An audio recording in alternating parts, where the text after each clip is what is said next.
This is RideBMX.com. I'm Ben Snowden, and you're gonna learn how to do a 540. Before we get started, I wanna go over a few basic things. Number one, you gotta have your bike. Number two, hopefully you already know how to do a 360 or a 180. That way you have some idea how to spin. And number three, you gotta have a ramp or an obstacle that you wanna try a 540 on. Now, when I learned 540s, it was easier and less scary for me to learn them on a ramp that was mellow, but had a little transition to it. So I chose to learn them on a box jump landing. If you don't have one of these, it doesn't matter. You can learn them on a wedge, or you can even learn them on like a street, pyramid, or a driveway. But basically, what you want to do is ride up to the top of the ramp. It's going to be harder to air out of a mellow ramp. So when you learn them on a ramp like this, you actually can carve at the top, and you're going to basically do a bunny hop 360 back down the ramp. So you're going to be starting your spin near the top and actually pulling off the ramp and landing the spin at the bottom. Now, when you first start trying to do 540s, you can actually do 360 to fakies, or you can do like a 360 to fakie and land on your back tire and pivot the rest of the way around. That'll kind of help you get the idea of what a 540 is going to feel like, but you're going to want to try to get a few good 540s on this ramp before you move up to one that's a little bit taller. Now that you've learned how to do a 540 on a mellow ramp, you can go ahead and try it on something a little bit steeper. Now, pretty much any skate park should have a ramp similar to this.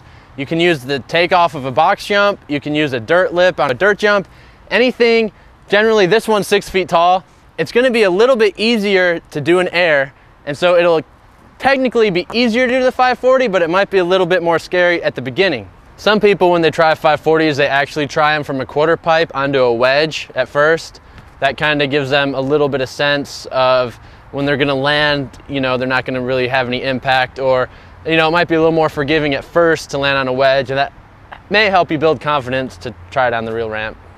If you're having trouble spinning a 540, you might want to try pre-winding it by turning your body away from your spin and then spinning harder into it. That'll help you spin more, or it'll kind of help get the bike around and your body around a little bit faster than just a regular spin. When I do a 540, I can do about a 360, and then at that point you'll get used to seeing the coping, and that's when, after a couple of those, you'll start to make a memory of what's happening and you won't feel so disoriented. And then when you come the rest of the way around, you are going to start to spot your landing, and you're going to see, like, you'll see the coping, and then you'll see your front wheel come around, and most of the time you'll land on your back wheel first, and then you can get the rest of the rotation. When you try a 540 on a quarter pipe, you want to choose a speed that's comfortable for you. I think it's easiest to do about the same speed as it would take to do about a 1 or 2 foot high air. And when you try your 540, your front wheel should at least hit the coping, and then you're going to start your spin right away. You're going to spin all the way through the trick, and then when you start to pivot the rest of the way around, you want to keep an eye, make sure you're not going to hang your front wheel on the coping. Sometimes if I'm going to hang up my front wheel, I actually take a foot off and end up pushing my way away from the coping. This ramp behind me is 8 feet tall and has an 8-foot radius. So it goes straight to vert, but doesn't have any amount of pure vert on it. Now, if you want to try a 540 on a ramp such as this, or on a vert ramp, you probably should already have 540s pretty comfortable on a 6 foot or on something smaller.